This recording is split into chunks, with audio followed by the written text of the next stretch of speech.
ચોક્કસ, અહીં પ્રશ્નો અને તેના જવાબોનું વિસ્તૃત સમજૂતી છે.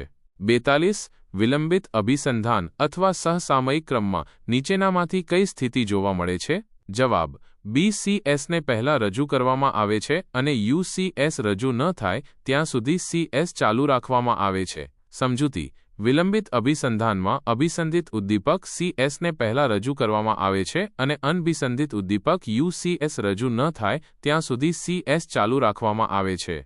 43. શાસ્ત્રીય અભિસંધાનના પ્રયોગમાં નીચેનામાંથી કઈ પ્રક્રિયાને સર્વાધિક અસરકારક ગણવામાં આવે છે? જવાબ: D. વિલંબિત સામયિક ક્રમ. સમજૂતી: વિલંબિત સામયિક ક્રમમાં CS અને UCS વચ્ચેનો સમયગાળો ટૂંકો હોવાથી તે અભિસંધાન માટે સૌથી અસરકારક માનવામાં આવે છે. 44. નીચેનામાંથી કયા પ્રકારના શાસ્ત્રીય અભિસંધાનમાં ઘંટડીના અવાજ પહેલા ખોરાક રજૂ કરવામાં આવે છે? જવાબ: A. પશ્વગામી અભિસંધાન. સમજૂતી: પશ્વગામી અભિસંધાનમાં UCS ખોરાક CS ઘંટડીનો અવાજ પહેલા રજૂ કરવામાં આવે છે. 45. પાવલોવિયન અભિસંધાનમાં કોઈ અભિસંધિત ઉદ્દીપકનો અભિસંધાનની આગળની પ્રક્રિયામાં અનઅભિસંધિત ઉદ્દીપક તરીકે ઉપયોગ કરી અભિસંધાન સ્થાપિત કરવામાં આવે તેને કયા પ્રકારનું અભિસંધાન કહે છે? જવાબ: C. દ્વિતીયકોટી અભિસંધાન. સમજૂતી: દ્વિતીયકોટી અભિસંધાનમાં એક નવું CS બીજો અભિસંધિત ઉદ્દીપક મૂળ CS સાથે જોડવામાં આવે છે અને પછી UCS તરીકે ઉપયોગમાં લેવાય છે. 46. વિભેદનની પ્રક્રિયામાં જ્યારે મૂળ ઉદ્દીપક અને તપાસ ઉદ્દીપક વચ્ચે ઘણું વધુ સામ્ય હોય ત્યારે પ્રાણી વિભેદન કરી શકતું નથી અને તેનું વર્તન થોડા સમય માટે અસાધારણ થઈ જાય છે. તે ઘટનાને શું કહે છે? જવાબ: C. પ્રાયોગિક સૌમ્ય મનોવિકૃતિ. સમજૂતી: જ્યારે વિભેદન કરવું મુશ્કેલ હોય છે ત્યારે પ્રાણી તણાવ અનુભવે છે અને તેનું વર્તન અસાધારણ બની શકે છે.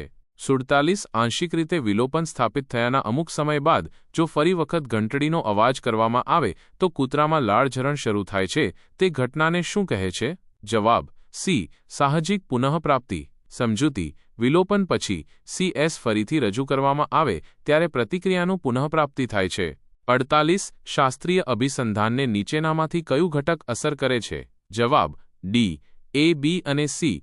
UCSની તીવ્રતા, CS UCS વચ્ચેનો સમયગાળો, CS UCSના સંયોજનની વારંવારતા. સમજૂતી: આ ત્રણેય પરિબળો શાસ્ત્રીય અભિસંધાનની પ્રક્રિયાને અસર કરે છે. 49. રેસ્કોર્લા.